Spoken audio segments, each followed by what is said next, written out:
आप देख रहे हैं जेके चैनल और मैं हूं मोहिंदर जीत सिंह। 24 तारीख एक अहम दिन रहने वाला है, मगर वहीं अगर देखा जाए तो कहीं ना कहीं इस बार भी कश्मीर की तरफ ज़्यादा रुख दिखा। कहीं ना कहीं जम्मू के नेताओं को इस बार भी पूछा नहीं गया, क्या जम्मू की आवाज़ उठाने वालों को आगे बढ़ने नहीं दिया जाएगा? क्या जो डोगरों के हक़ के लिए आगे आते हैं, क्या उनसे नहीं पूछा जाएगा? अगर 24 तारीख को कोई अहम मीटिंग है तो क्या जम्मू के नेता वहाँ नहीं होने चाहिए? तो इन सब पे चर्चा करने के लिए डोगरा स्वाभिमान संगठन के चेयरमैन चौधरी लाल सिंह जी हमारे साथ मौजूद हैं। चौधरी साहब, हर किसी को नहीं होता डोगरों की आवाज़ उठाने वाले इस पार्टी का हिस्सा नहीं है, क्या कहेंगे? देखो, बुनियादी तौर पे ये जो मीटिंग है, उन्होंने कहा है ये पॉलिटिकल मीटिंग है, तो पॉलिटिकल पार्टीज़ को बुलाना है। तो पॉलिटिकल पार्टी का बड़ी जो लिस्ट है बड़ी क्लियर कट होती है। इलेक्शन कमीशन ऑफ इंडिया में लिखा होता है, सबका क्लियर कट लिखा होता है। तो जब इलेक्शन कमीशन में जो पार्टी हैं तो उनको तो किसी को इग्नोर नहीं कर सकते, चाहे वो एक आदमी की पार्टी हो, लेकिन वो रजिस्टर्ड हो तो उसको बुलाना पड़ता है। शायद इनके दिमाग में कुछ लोग हैं जिनको तकलीफ़ है कि जम्मू की बात जिस ढंग से हो सकती है वो नहीं होनी चाहिए। और यहाँ तक सवाल है कि आप देखिए तनासब बैलेंस, जिसके लिए जम्मू ने इनको सीट्स दी थी, उन्होंने बैलेंस ठीक करने की बात करी थी। आज 9 के करीब आदमी एक ही एरिया के हैं, और जो 2-3 ऐसे हैं जिनकी पार्टी अभी कईयों की अभी पूरी रिकॉग्नाइज भी हमारे बाद में बनी है। तो कहने का मकसद है कि 9 आदमी ऐसे, और उसके बाद आ गई 5 बंदे हैं जिसमें एक आदमी जम्मू कश्मीर का प्रेसिडेंट है, राइट। फिर रह गए 4 में से एक डिप्टी सीएम को रखने के लिए 2 डिप्टी सीएम लगाने थे, ठोकने थे ना। एक डिप्टी सीएम ताराचंद जी को इसलिए बुलाया गया कि ताकि 2 डिप्टी सीएम, एक 1.5 महीने वाला डिप्टी सीएम भी होगा और 1.5 साल वाला भी होगा। वो बंदे इन्होंने अपनी मेजॉरिटी बढ़ाने की बात करी है। 5 में जम्मू में से 3 आदमी तो बीजेपी के हैं, बाकी क्या करो? मतलब जम्मू वैसे फॉर ग्रांटेड रखा हुआ है, रब भरोसे, और रब भी इसका ख्याल करे। ये तो मतलब ही नहीं हो सकता कि ये लोग उस ढंग से जिस तरीके से इसको लेना चाहिए, ये सीरियस मसला होता है। लोगों को सुनना चाहिए, सिर्फ पॉलिटिकल लोगों को क्यों सुनना है? मैं तो सबको सुनने के लिए कहूँगा। अगर मैंने मीटिंग बुलानी हो, मैं तो ऑर्गेनाइजेशंस हमारी हैं यहाँ, व्यापारी लोग हैं यहाँ, वो क्या सोचते हैं जिनका इन्होंने बेड़ागर किया है, बुलाएंगे कैसे? कल अगर चैम्बर वालों को बुला लेंगे तो चैम्बर वाले तो चिल्लाएंगे हमारा तो सत्यानाश हो गया, हमारा बिजनेस खत्म हो गया, हमारा ये हो गया। अगर किसी और को, एडवोकेट को, सीनियर एडवोकेट है, बड़े अच्छे अच्छे लोग हैं, नहीं बुलाया उनको, जो इनकी बड़ी अच्छी से है यहाँ, वो इसलिए नहीं बुला सकते कि उनका खुद ने नुकसान किया है बहुत ज़्यादा। बहुत, मैं कहता हूँ कि कम से कम 15-20 हज़ार वकील है जो उन्होंने बर्बाद किया, कारोबार ही ख़त्म कर दिया। इंडस्ट्री वाले को बुलाओगे तो कोई इंडस्ट्री है कहाँ, सारी तबाह बर्बाद है।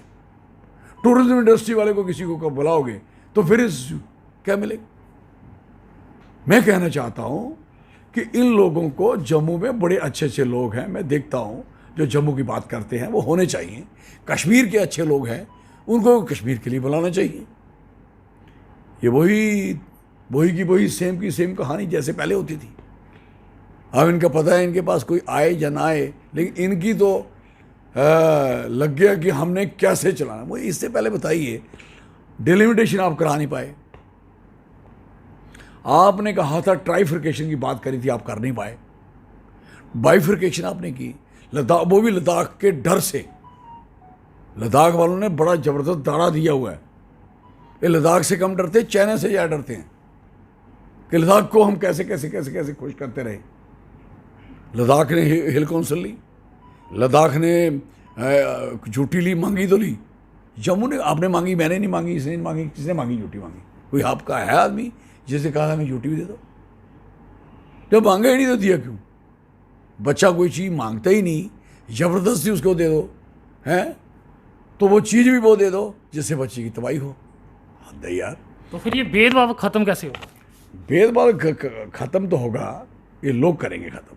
लोगों का काम है, जिस तरीके से हमारा सहयोग में लोग खड़े हो रहे हैं, मैं उम्मीद करता हूँ अगर ये सारे लोग हमारे साथ सहयोग करेंगे तो हमें ज़रूरत नहीं है इनकी पार्टी वोटी में क्या समझता वहाँ जाके मीटिंग करेंगे। बुलाते तो इनको ही एक फ़ायदा होता। मुझे बताओ, 2 ज़िले थे कश्मीर के, 4 ज़िले हमारे थे, 70 साल हम मार खाते रहे, उनके 10 हो गए, हमारे 10 हो गए, हमारे 20 क्यों नहीं हुए? सेक्टर सारा उनका हो गया, हमारा क्यों नहीं हुआ? 30% नौकरी जो हैं जम्मू की कम है, क्या करोगे आप? ये भी तो हो सकता है जो आप जम्मू की सपोर्ट कर रहे हो, कुछ बातें उसमें ऐसी हो कि आप उनका विरोध करते, तो क्या लगता है इस वजह से भी हो सकता है? देखो, हमें कोई मतलब नहीं है कि ये किस सब विरोध करें, जो मर्जी करें। हमारा काम है कहना, और हमारा काम है कि लोकतंत्र है, डेमोक्रेसी है, इसको उसी तरीके से लेना चाहिए। अगर ये लोकतंत्र को अपने स्टाइल से चलाएंगे तो लोकतंत्र थोड़ी होगा। वैसे भी देश में इस समय इल्ज़ाम लग रहे हैं कि दे आर एंटी डेमोक्रेटिक, उसके ख़िलाफ़ चल रहे हैं। तो हमें तो कोई इस चीज़ का नहीं है। हम तो कहते हैं कि हमारे लोग जिस तरीके से सहयोग में खड़े हो रहे हैं, सारे सहयोग में खड़े होते जाएं। सोशल मीडिया के ज़रिए इस समय, क्योंकि ज़्यादा आदमी बात नहीं कर सकता, ऐसा माहौल नहीं, कोई जुलूस जलसा नहीं निकाल सकता, तो इसलिए हम कहते हैं कि इस तरीके से ही जो आपके माध्यम से जो चल रहा है, इससे लोग जुड़े हमारे साथ, जुड़े, सब ठीक होगा, नो प्रॉब्लम। क्या लगता है स्टेटहुड वापस आएगा? हमारी पहली डिमांड 2004 का वीडियो आप देख रहे होंगे, मैंने आज देखा, किसी पता नहीं कहाँ से है, मैं खुद देखा कि मुझे भूल गया था।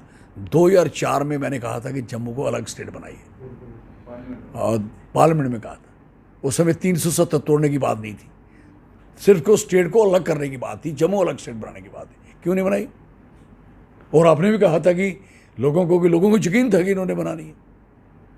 और जम्मू को 55-60 लाख आदमी है, उसको आपने यूटी में घुसेड़ दिया अभी कश्मीर के साथ, और ये 9 बंदे में से चीफ मिनिस्टर बनाओगे कोई है? अब तो बड़ी बड़ी बातें कर रहे थे, कहाँ चले गया ये सारा का सिलसिला? जम्मू में माइग्रेशन कितनी हुई है पता आपको? 47 से शुरू करो, पीओ के लोग, कितने लोग यहाँ से आए हैं।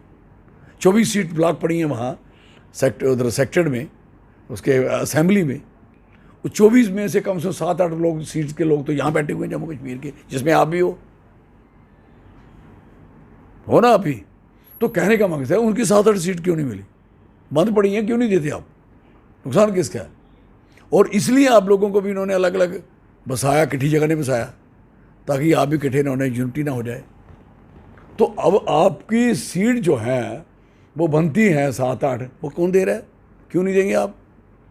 उसके बाद माइग्रेशन होती है, 62 में भी हुई है, उसके बाद 65 में आ जाओ, कितनी माइग्रेशन हुई है, शाम पर जोड़ियाँ दे, और 71 में कितनी हुई है। और ये माइग्रेशन, उसके बाद आप आइए तो कश्मीरी पंडित कितने आए हैं, उसके बाद कश्मीरी पंडित तो सारे आ गए, उनके भी 2 MLA होते थे ना, 2 MLA होते थे। आखिर कौन है उनका MLA? इनकी राय में कौन सा MLA है उनका? और उसके बाद कश्मीरी पंडित, फिर कश्मीरी मुसलमान, फिर कश्मीरी सिख, कितने लोग यहाँ सेटल हुए? ये सीटें बढ़नी नहीं चाहिए थी क्या? उल्टा डोमिसाइल बना के ड्रामेबाजी की आप लोगों ने। 34 लाख डोमिसाइल बनाया और 18 लाख डोमिसाइल बन गया आउटसाइडर का, या 18 लाख लोगों का आउटसाइडरों का। अब अगली तो इस ऐसा माहौल रहा ना, अगला फिर चुटकी और गुटखा डाले हुए मुंह में मिलेगा MP आपको इधर। तो इस तरह के हालात रहे तो जम्मू का क्या होगा? ऐसे हालात रहे तो जम्मू का नुकसान होगा, लेकिन हम लोग लड़ेंगे, हमारे लोग सारे इकट्ठे होंगे, और घबराना नहीं चाहिए इन चीज़ों से, इससे स्ट्रगल करनी चाहिए। लोगों ने कुर्बानियाँ दी हैं, तैयार होना चाहिए सबको। बात करें बीजेपी की, तो वहाँ उस खेमे से ये भी साफ आता है कि चीफ मिनिस्टर जो होगा वो हमारा होगा। फिर इस तरह की बैठकें, यार कहने में फ़र्क पड़ता है क्या है? किसी ने कहा क्या खा रहे हैं, छोले खा रहे हैं, नहीं है तो है नहीं मुंह में। उसने कहा मुंह में नहीं है तो मैंने स्पोज किया है। स्पोज करना साला गुलाब जामुन कर, इन्हें गुलाब जामुन किते करन दे बंदे बारी भाई चौधरी लाल सिंह बढ़िया रह जाने थे भाई, उगे कर दे। जिस समय सर आप हेल्थ मिनिस्टर थे तो कहीं ना कहीं मेडिकल डिपार्टमेंट में बदलाव था, मगर जब हम वहाँ पे बात करते हैं तो उनका वहाँ पे कहना होता है कि ये पार्टी जो करवाती है वहीं आगे जो होते हैं करने वाले वहीं करते हैं। ये खुद से होता है या पार्टी की तरफ से? तो जब मैं चला गया तो उसके बाद क्यों नहीं हुआ? तो जब मैं पहले नहीं था, जो पहले क्यों नहीं हुआ? उससे पहले कितने चीफ हेल्थ मिनिस्टर क्यों नहीं हुआ? बड़े बड़े स्ट्रांग रहे, वो खुद डॉक्टर थे। ऐसे ऐसे लोग रहे हैं, वो डॉक्टर भी थे पीछे से। मैं तो डॉक्टर ही नहीं था, मैं तो पैरामेडिकल की भी ट्रेनिंग, मैं तो ग्रेजुएट हूँ, सिंपल ग्रेजुएट हूँ। बात करना है यहाँ, ये दिल और दिमाग जिसके पास दोनों चीज़ें इकट्ठी चलेंगी तरक्की करता है। मुझे आज स्टेट दे दो, मैं स्टेट का कोई आपको तकलीफ ही नहीं मिलेगी। यहाँ ये कला नहीं मिलेगी जो कला दिख रही है। 0% क्राइम है इस स्टेट में, बर्बादी कर रहे हैं ये लोग। अब क्राइम बढ़ाने की सोच चल रही है। दुकानें शराबों की जगह जगह खुल रही हैं। 100 मीटर के डिस्टेंस कम कर दिए ना इन्होंने। कोई मंदिर हो, गुरुद्वारा हो, मस्जिद हो, स्कूल हो, यूनिवर्सिटी हो, कर दिए ना, खत्म हो गया नहीं। ये बेसिकली किन्होंने कराया? उन्होंने लाइसेंस लेने थे, वो डिस्टेंस के कारण नहीं मिल रहे थे। हुआ क्या कि अब वो लोग ऐसे आ गए यहाँ बड़े बड़े, उन्होंने कहा छोड़ो यार ही नहीं, इन्होंने क्या दिया, बाहर दे लाइसेंस खड़ा के। ऐसा हुआ। असली में ये था, जो 100 मीटर का जब कम हुआ ना, मुझे पता कि इन्होंने करवाया, इनके लोगों ने करवाया, क्योंकि उन्होंने लाइसेंस की फाइलें बनाई थी। या चेक करवा लेना किस किस की फाइल है। आखिर में एक सवाल जानना चाहूँगा, डोगरा स्वाभिमान संगठन का अगला कदम क्या होगा? देख रहे हो आप, ये कदम ही है जो आपके साथ चल रहे हैं। अगला कदम लोगों के साथ कदम मिला के चलेंगे और लोग सहयोग करेंगे तो सारा कुछ ठीक होगा। बहुत शुक्रिया सर। चौधरी लाल सिंह जी, लोगों का सहयोग अभी भी पाना चाहते हैं और जम्मू की तकदीर बदलना चाहते हैं। डोगरों की आवाज़ शुरू से ही उठाते थे, आगे भी इनका कहना कि उठाते रहेंगे, मगर कहीं ना कहीं इस बार ऑल पार्टी मीटिंग में कुछ ना कुछ तो अलग देखने को मिला। देखने वाली ये बात रहेगी कि 24 तारीख को क्या कुछ खास रहने वाला है। देखते रहें जेके चैनल। मुझे और मेरे कैमरा पर्सन सुरजीत कुमार को दीजिए इजाज़त।